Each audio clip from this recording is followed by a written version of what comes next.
Greetings, ladies and gents, and welcome to this daily science fiction extravaganza, commonly known as Tales from Outer Space.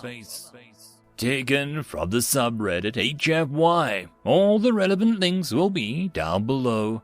And, as always, I hope that you enjoy. And if you do, please consider supporting the channel.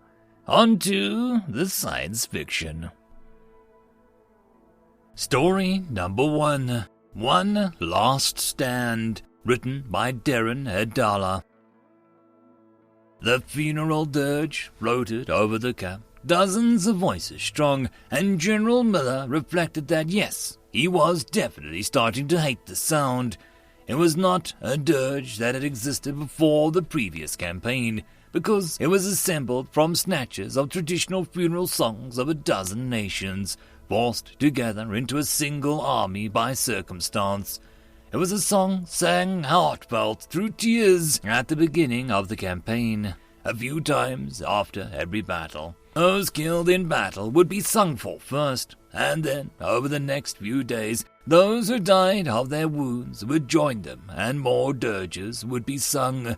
It was a song sung with increased frequency as the medicine and clean water and the healing magic started to run out. The Ashka'an learned to target human healers and supply scouts until any wound deeper than a skin became a potential fatality.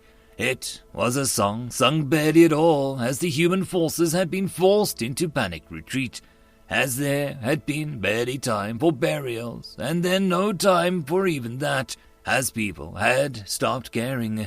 The army was merely a guard to slow the relentless Ashka'an long enough to allow the remaining non-combatants to evacuate ahead of them, and death became meaningless, a mere shaving of more seconds the clock of humanity's remaining time. It wouldn't have been worth fighting at all if there had been anything else to do.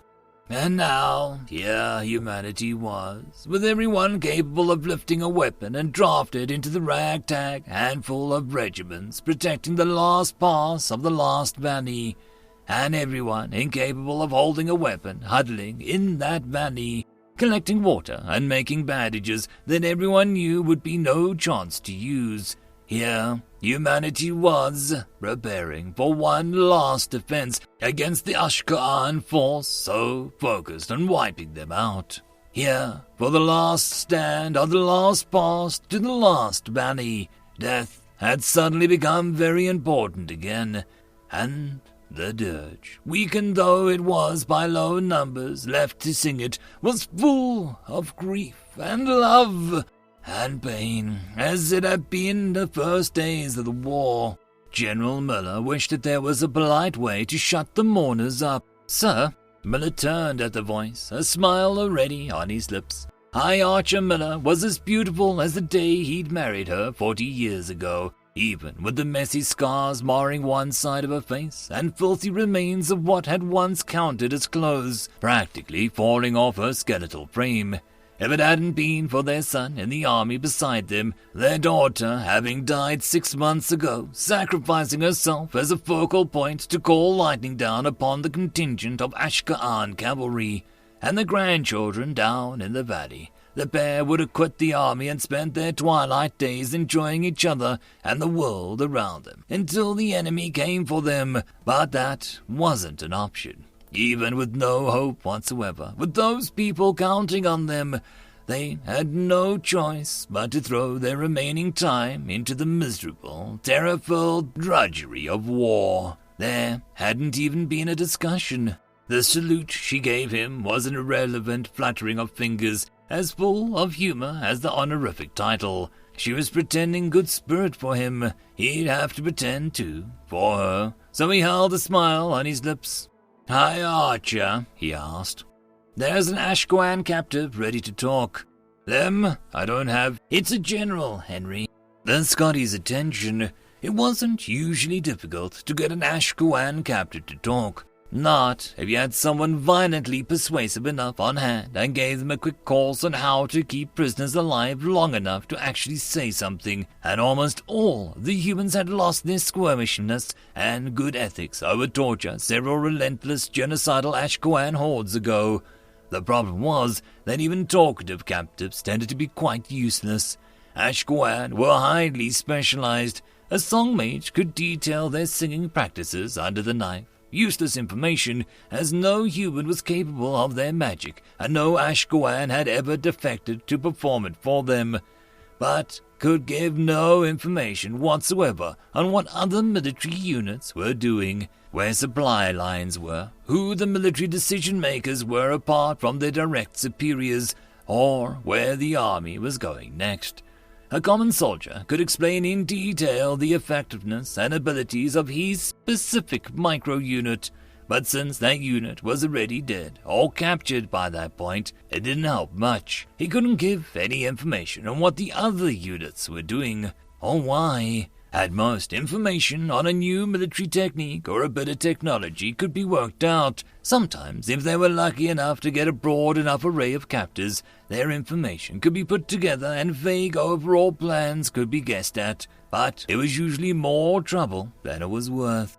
But a general, somebody who actually made the decisions, who had a broader view than the handfuls of Ashkoan soldiers who had come through the interrogation tents. This might be worth something.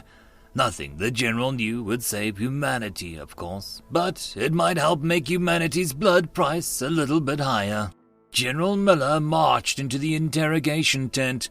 There, tied to a single chair in the middle, was an Ashkoan, the bright tattoos covering his near-white skin and cut of his shaggy black hair depicting his rank. He glared at Miller. You'd think it would be hard to tell exactly what a being with completely blood-red eyes with no discernible pupils was glaring at. But on this general there was no doubt. He was tied securely to the chair by his wrists, forearms, calves, and thighs, but sat in it like a throne, his regal posture betrayed only by his obvious pain. This pain was probably due to the 2 arrow shafts sticking out of his belly, although the other battlefield cuts and bruises probably contributed too. His fingers were caked in dry blood, a few of his long, notoriously tough Ashkoan fingernails broken. Apparently, he put up quite a bit of a fight even after being shot down. Now, he put up none. Miller hesitated in the doorway of the tent. Something was strange about this. It took him a moment to realize. As injured as the young general was, his wounds were clearly the wounds of battle. He had none of the distinctive wounds left by the trained interrogator. Hell, he was still wearing a full Ashkoan general's regalia, torn and bloodstained as it was. Even his embroidered cloak was in place, perfectly level on his shoulders. He looked all the world as if he surrendered, allowed himself to be tied up to the chair, and immediately declared his intent to cooperate without his interrogator having to put a mark on him. Why? If he wanted a quicker death, he could have killed himself on the battlefield. Both of the arrows in him required a short, sharp movement to be fatal. Miller glanced at the interrogator, waiting in the corner. She shrugged. It looked like a trap, but it didn't feel like a trap. Years on the battlefield had taught Miller that when head and heart agree on something, doing it immediately would probably save your life. When they disagree, whatever you do is a gamble. Ah, freck it, we die in the morning anyway. He strode forward until he was just out of the zone that would have been the general's arm's length, had he not been tied to a chair. I am General Miller, he said. And you are? General Kashan. The Ashkoan general spat, not out of rudeness, but to dispose of a mouthful of blood. He coughed weakly and winced. You don't appear to be fighting as much as the soldiers, Miller said, scanning Kashan's tattoos until he found the general's name written in Ashkoan on his right cheek. Their tattoos weren't fresh, so the general was probably an actual general with that name. Why this then? Where was the trap? In answer to his remark, Kashan flexed his blood-covered fingernails. So you're just gonna answer my questions? I don't see why not. Why? Miller asked bluntly, wincing at his own lack of professionalism. I won't get out of here alive anyway, and you're all dying tomorrow, Cashin said, mouth spreading into a wide grin that bared his long, triangular teeth. The time for clever diplomacy is over, Miller. All never happened. You never stood a chance.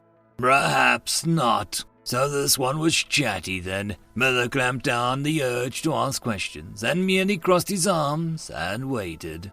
We could have taken you down weeks ago, you know. We could have raced ahead and blocked the mouth of the valley that you've all got garrisoned up, crushed you in between our forces, killed every last human with one strike.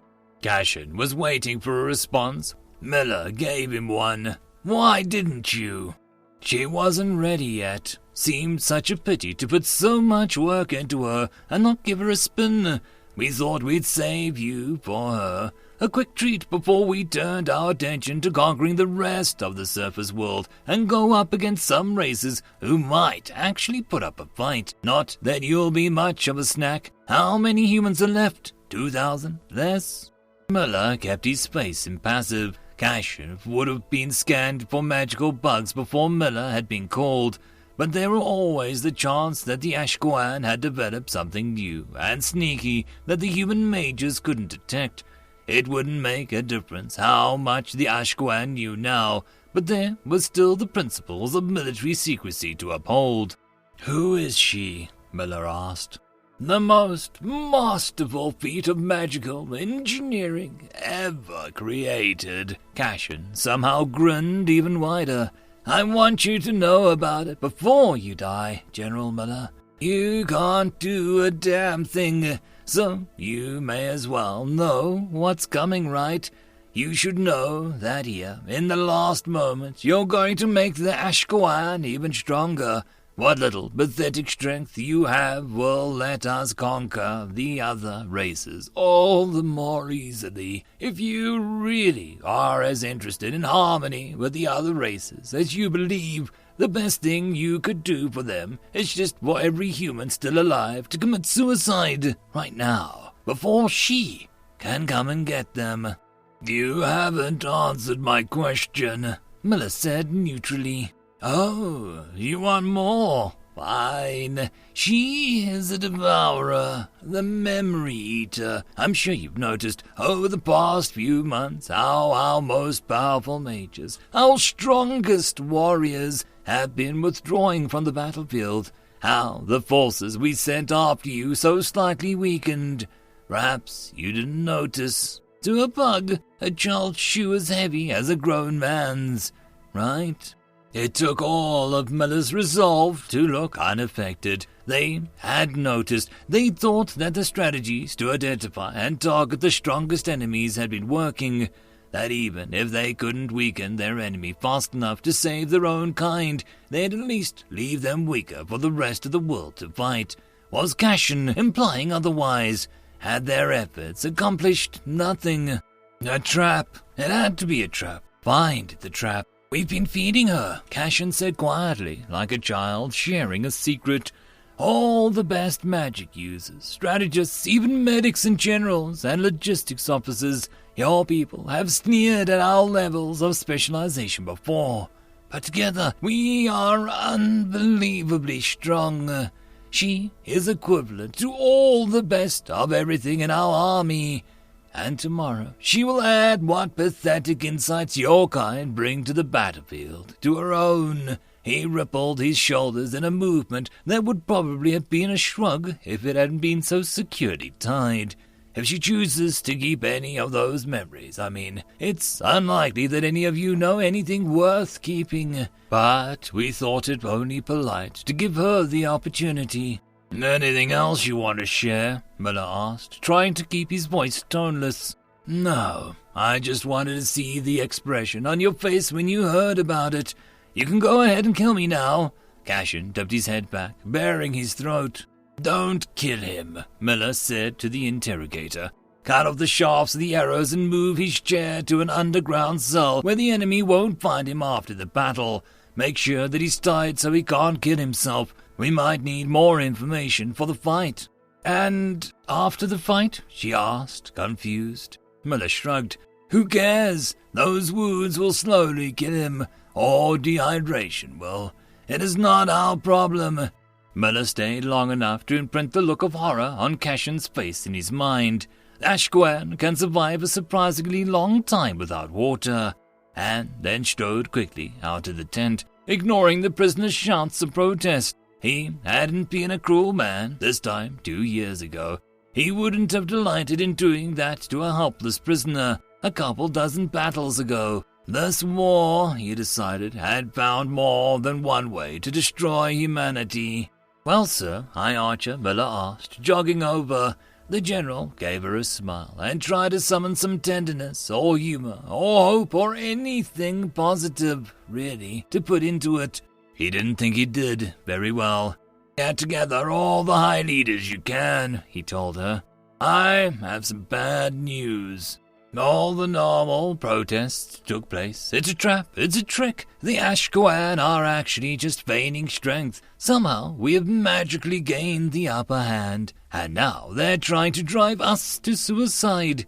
We owe it to the world not to fight such a being. We owe it to the world to fight to the last soldier. We owe it to humanity to fight to the last stand. We owe it to humanity to go to the valley and spend what time we have together. Enjoy.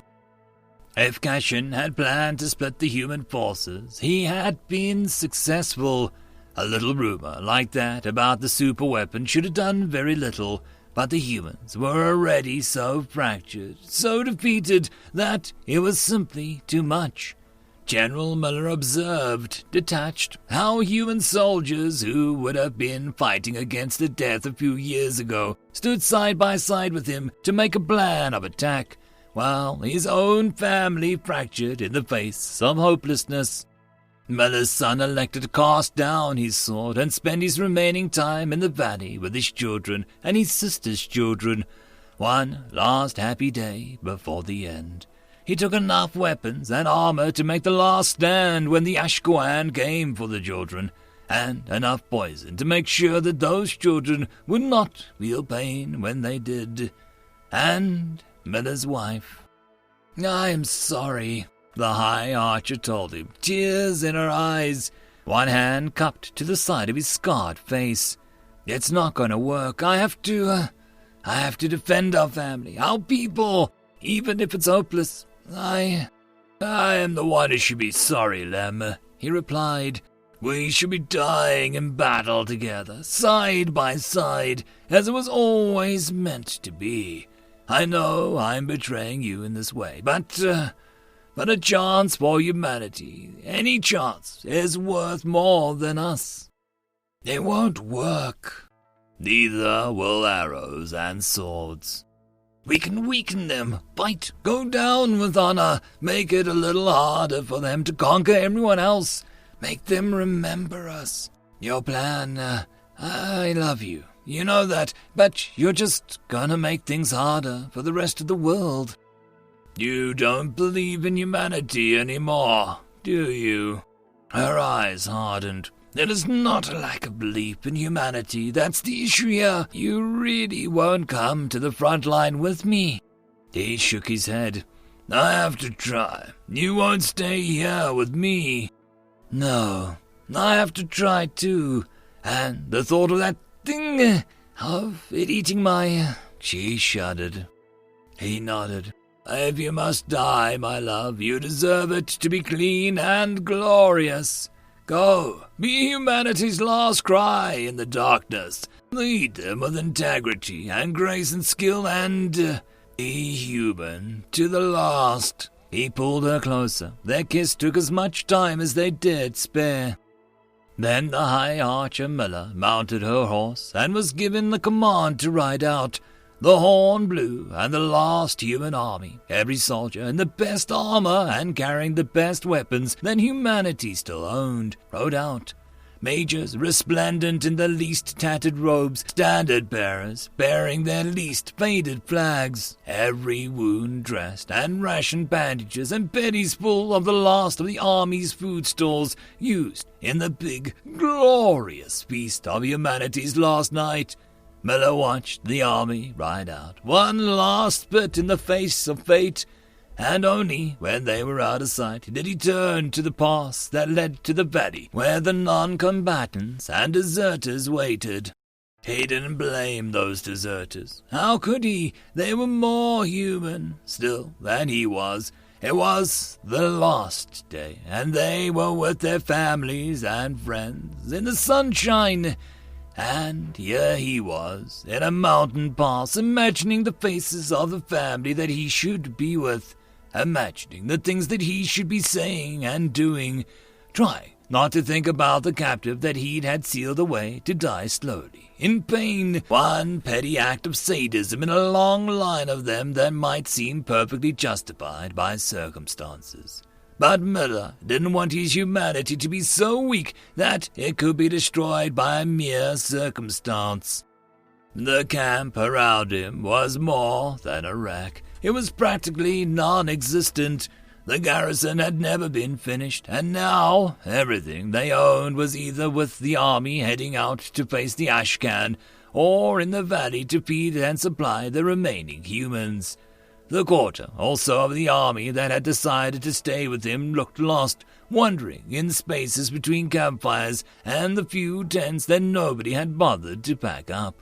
A couple of the people still had knives, too blunt to be of any real use to the army or the valley, and had found things to whittle. Somebody was feeding the fire and setting the cauldron to make bittersweet tea from the last dregs of their final forage, and their reserves of salty pond water. Even the most tea-addicted soldier could not possibly want to drink such a thing. Miller figured that they were just looking for something to do. It only took about 5 minutes before the stories and songs started up. The soldiers in the half-complete garrison might have said tearful goodbyes to most of their loved ones, but they still had some left. Brothers and sisters of the sword, soldiers who had fought side by side for the last year or two, who had also decided to stay. Soldiers wandering between groups, they sat with people from their homelands to talk about the good old days, and with foreign friends to take comfort in the bonds formed in the latest war, and with complete strangers, swapping stories with speed and enthusiasm and no reserve, saving nothing for the non-existent tomorrow. Declarations of love and deep friendship and hatred were made on the spot, and were reciprocated or rejected or rescinded with a laugh. Some fistfights broke out, which nobody tried to stop. Some couples and small groups snuck off to the remaining tents or shadowy corners to indulge in each other's bodies for either the first or last time. Miller kissed 3 of his friends in the manner of a lover and broke an old rival's nose, who responded by biting part of Miller's ear off. Even if there had been a bandage left in the camp to dress the wound, nobody would have bothered. Somewhere down the mountain, far too far away to hear the clangs and roars and screams of battle, they could hear the dull roar of inconceivably massive acts of magic. They could see unnatural storm clouds gathering and lightning striking again and again. They could see the sky light up red and blue with the lights of the Ashcan song magic, more powerful than any they'd ever seen. As one, the camp stopped and watched silently until the magic stopped. It didn't take very long. Soon, the only signs of battle visible from the camp was the now quiet storm clouds moving steadily towards their positions. Somewhere in the mass of soldiers, the funeral dirge started.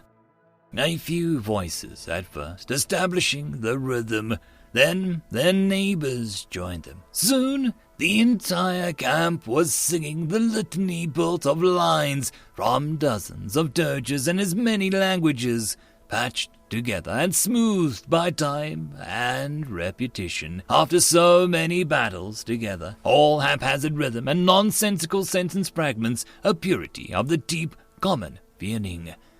General Miller sang with grief for his daughter and his now deceased wife, and his brothers and sisters in arms who had fallen to the enemy.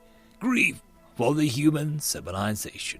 He didn't know who'd fallen in the initial Ashcan surprise attacks before anybody knew there was even a war. Grief for everyone who had fallen and everyone who had watched somebody fall. For the soldiers beside him, for himself, for his son and his grandchildren, and the last of humanity.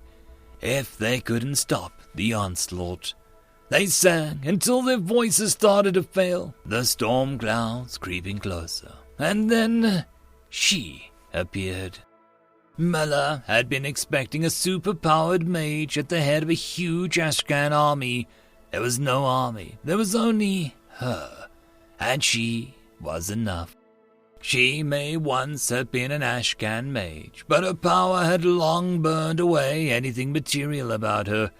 Now she was a form sculptor of lightning and wind and fire and earth, striding forward, occasionally jumping a few feet in the lightning strike, a cloak of fire pouring down her back. 2 pins of blinding blue light served as her eyes and body of air and dust. She had abandoned the concept of the Ashcan height. Instead of standing a head or so shorter than the human she faced, she was 6 or 7 times their size. Mela had once faced an Ashcan song mage who could command 2 spells instead of the usual one, wind and fire. He had been the most accomplished mage in their ranks and cost the human forces more than any single battle reasonably should.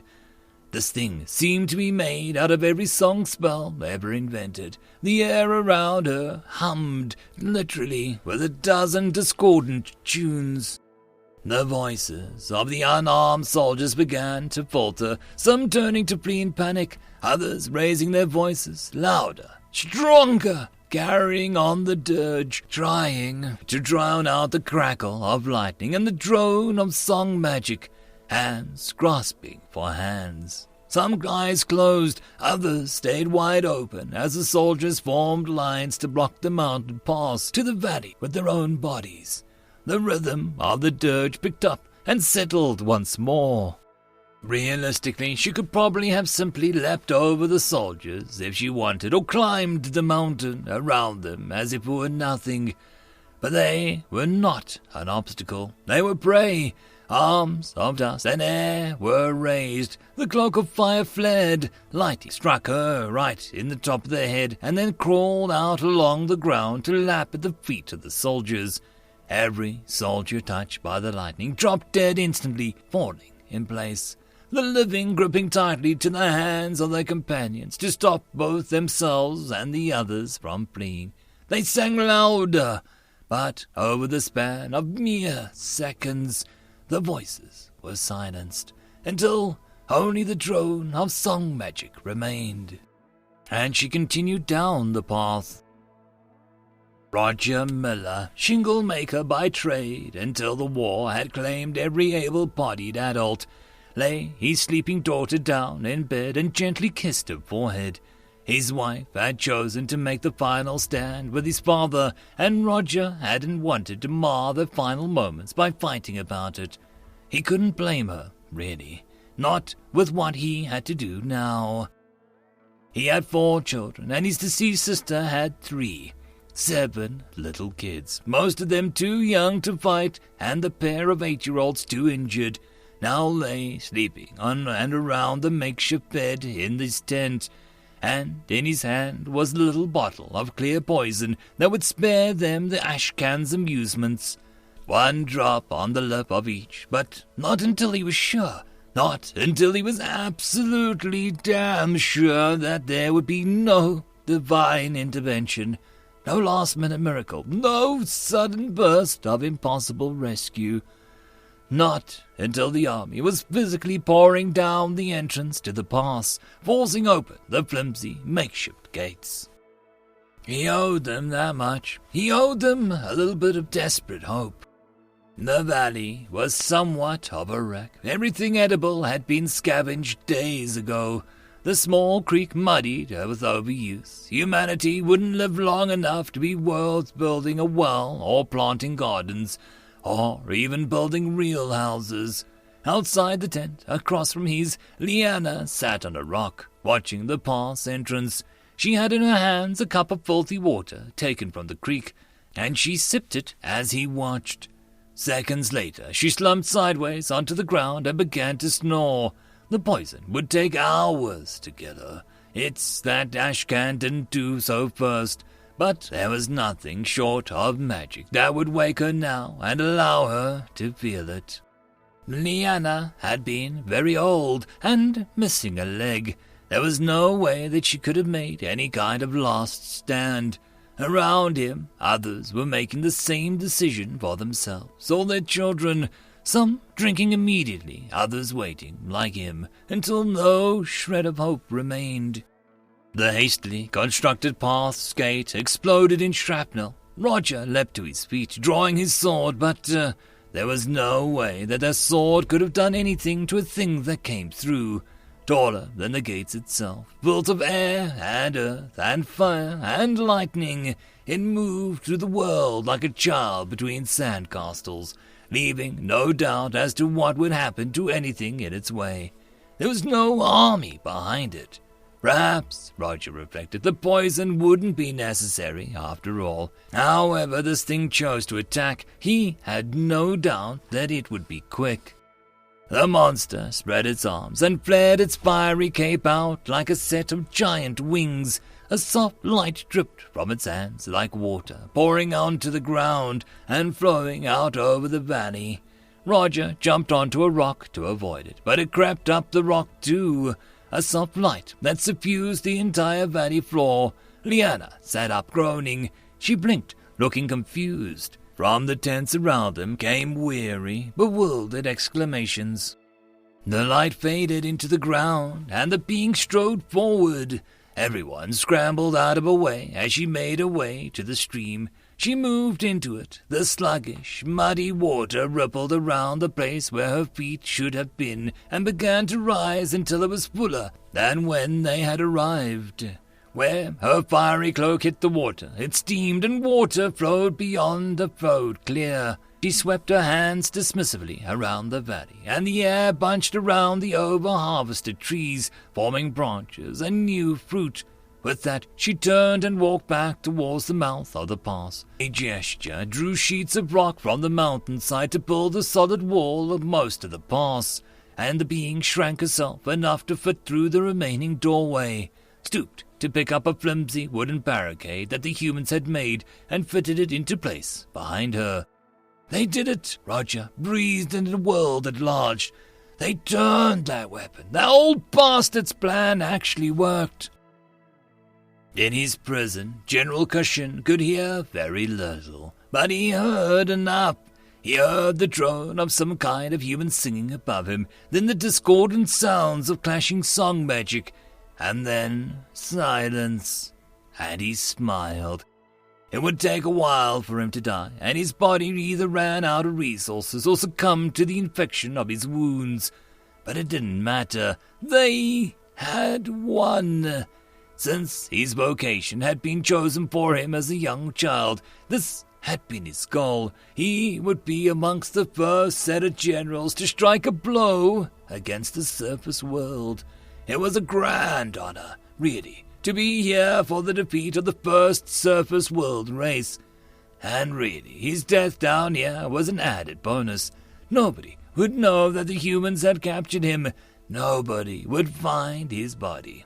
He was one of many who disappeared on the battlefield, and as befitted his rank and the rank of his house, it would be assumed that he had died heroically in battle. Now it was just a matter of time, slow and painful time, but that was no reason not to look at the bright side of things. After all, they had won. He had been enjoying this thought when the door to his cell crumbled to dust.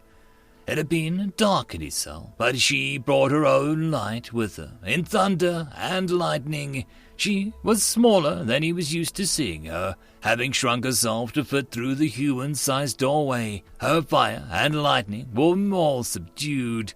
She strode towards him, raising her hand, and agony rippled through his body as the arrowheads lodged in his body were drawn out. This was replaced immediately by a new agony. A full-body burning itch. His numerous wounds were cleaned and closed, leaving fresh scars under the dried blood and pus. She made a dismissive gesture, and the ropes binding him to his chair collapsed into piles of disconnected fibers. Cashin stood up, uncertain. What did she want from him? He had succeeded, and he doubted that he was important enough to be worth her time to rescue. What was going on? She strode forward, and as she came closer, he noticed two things.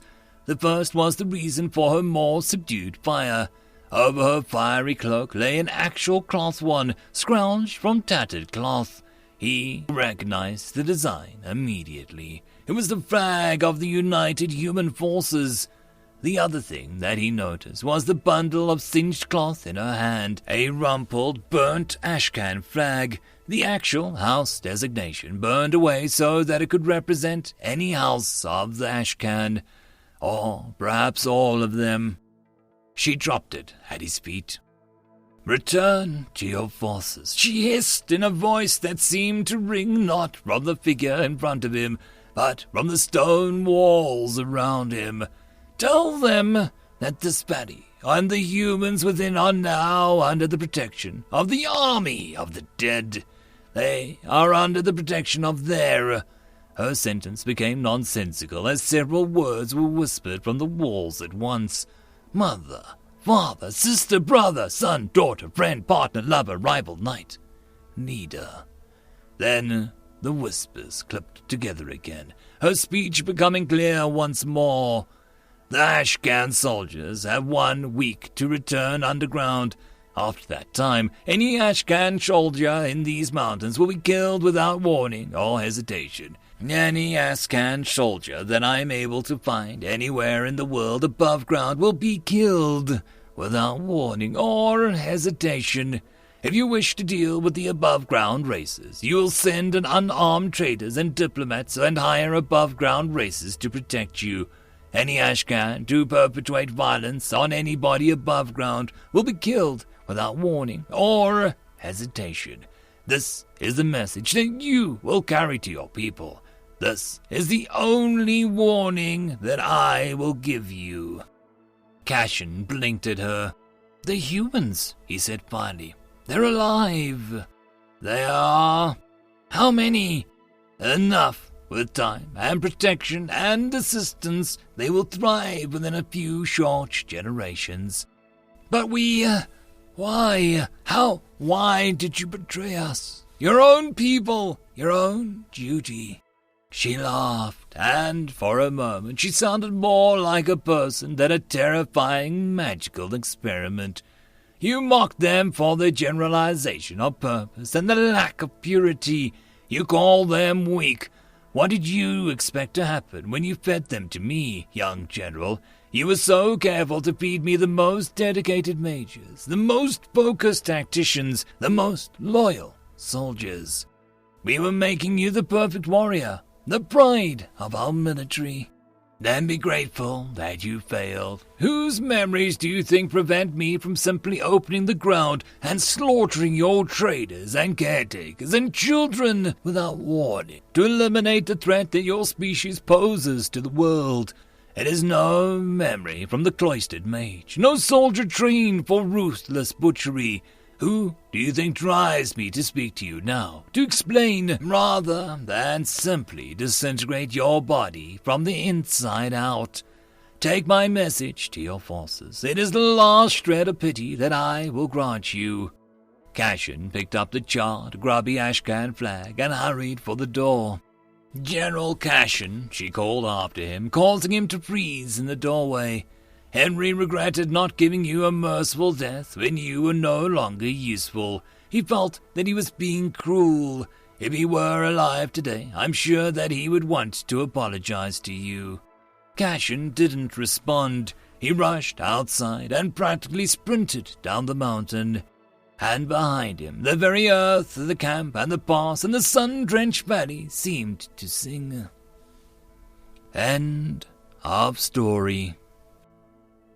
And that, my friends, concludes this dose of science fiction fun.